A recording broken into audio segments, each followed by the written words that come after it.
Hello everyone, once again welcome to my YouTube channel DS Star.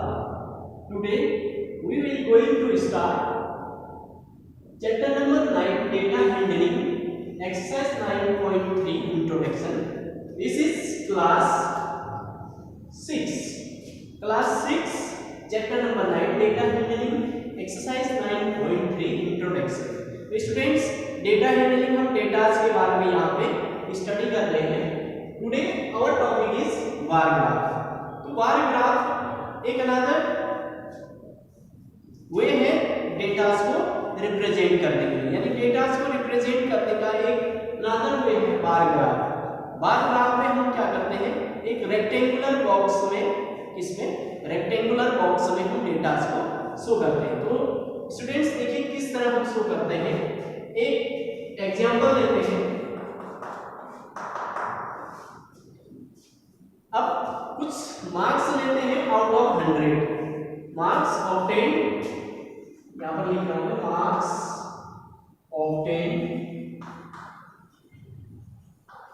Bye a student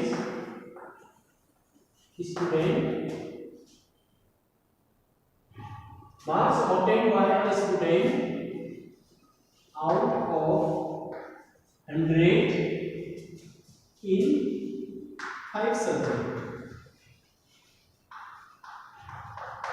यहाँ पे मैं कुछ examples ले रहा हूँ. Marks obtained by a student out of 100 in 5 subjects. 5 subject के marks, चलिए यहाँ पे लिख रहा हूँ, यहाँ पे 5 सब्जेक्ट के मार्क्स से लिख रहा हूं इस तरह.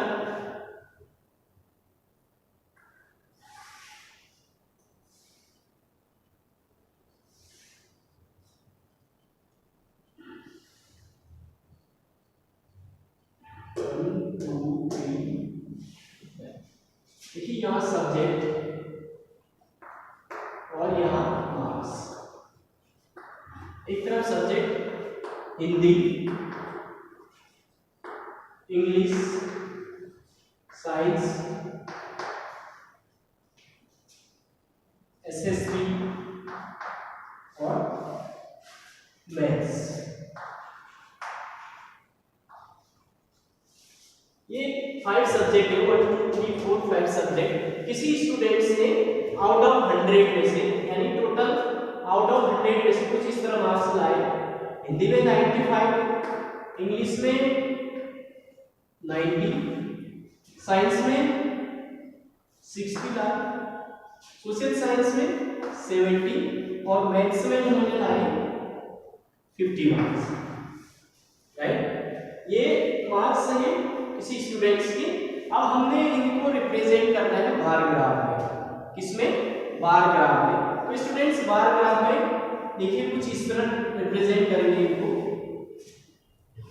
ये ग्राफ के एक्सिस होंगे, राइट, और इस तरफ आप लिखेंगे सब्जेक्ट और इस तरफ आएंगे मार्क्स. इस तरफ को हम लिखेंगे मार्क्स. तो यहाँ को हम मार्क्स लिखते हैं, यानी x, ये x एक्सिस हुआ और ये y एक्सिस. जो हॉरिजॉन्टल होता है x axis and vertical line is called y axis. तो इन डायरेक्शन में हम सब्जेक्ट को लिखेंगे, राइट. इसमें क्या लिखेंगे? सब्जेक्ट और यहाँ मार्क्स. अब मार्क्स देखते हैं 95 है. हाईएस्ट क्या है? 95 है. तो स्टूडेंट्स यहाँ मार्क्स हम देखिए इस तरह लिख सकते हैं. 0 यहाँ पे ओरिजिन होता है, 10 20 30 40 50 60 70 80 90 100, यानी 10 20 30 40 50 60 70 80 90 एंड 100, यानी सारे इसके अंदर आ जाएंगे मार्क्स. और एक स्टूडेंट्स ध्यान में ये डिस्टेंस इक्वल रहना चाहिए. आपका जो ये y एक्सिस में डिस्टेंस है, यानी 10 10 का डिफरेंस है, ये इक्वल रहना चाहिए. पता चला 0 to 10 का 10 to 15 15 to 25 ऐसा नहीं होना चाहिए, इक्वल होना चाहिए कोई डिफरेंस, राइट. अब एक एक करके रिप्रेजेंट करते हैं. देखिए सबसे पहले हिंदी के मार्क्स, हिंदी में 95 लाए स्टूडेंट्स,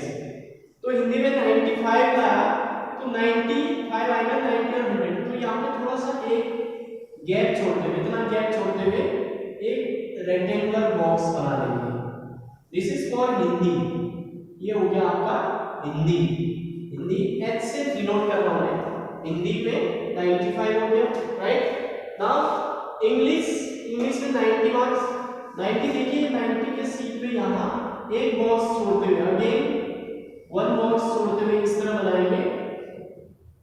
ये आ जाएगा आपका इंग्लिश का, राइट। साइंस में 60।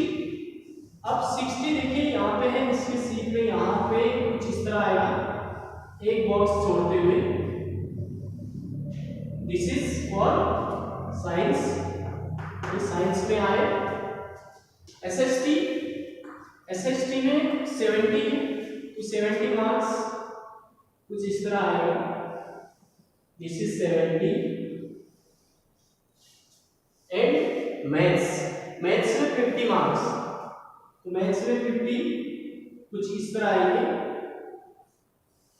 राइट। ये साइंस हो गया, ये एसएसटी हो गया और ये मैथ्स हो गया, राइट। स्टूडेंट्स अगर जगह नहीं होता है तो आप यहाँ ऐसे भी लिख सकते हैं। हिंदी को यहाँ इस तरह हिंदी लिख लीजिए, HINDI हिंदी ऐसे लिख सकते हैं। इंग्लिश को ENGLIS इंग्लिश ऐसे लिख लीजिए। साइंस को SCIENCE ऐसे, और इसी प्रकार एसएसटी को सोशल स्टडीज और मैथ्स को ऐसे भी लिख सकते हैं, राइट।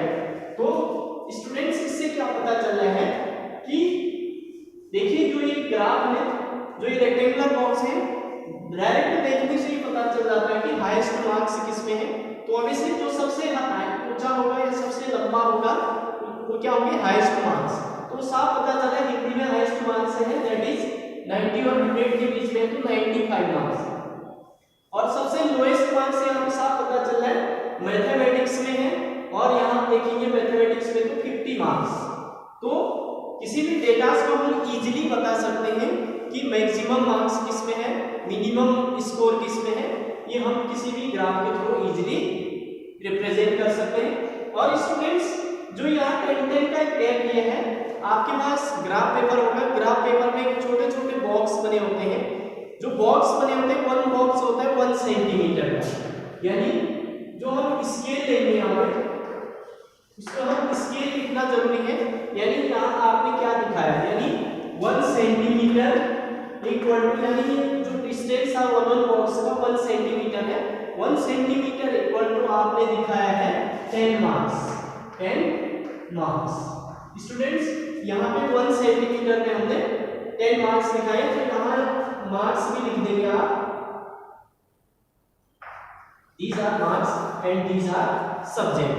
तो इस तरह स्टूडेंट्स हम बार ग्राफ के हेल्प से किसी भी डेटास को रिप्रेजेंट कर सकते हैं और इससे इजीली बता सकते हैं कि मैक्सिमम मार्क्स कौन से सब्जेक्ट में, मिनिमम किस में, या फिर एवरेज मार्क्स किस में। इस तरह का हम डेटास के हेल्प से या फिर बार ग्राफ के हेल्प से बता सकते हैं। तो स्टूडेंट्स आई होप आपके समझ में आया होगा कि डेटास को हम कैसे बार ग्राफ में शो करते हैं, या फिर बार ग्राफ के हेल्प से हम कैसे किसी भी डेटास को बता सकते हैं।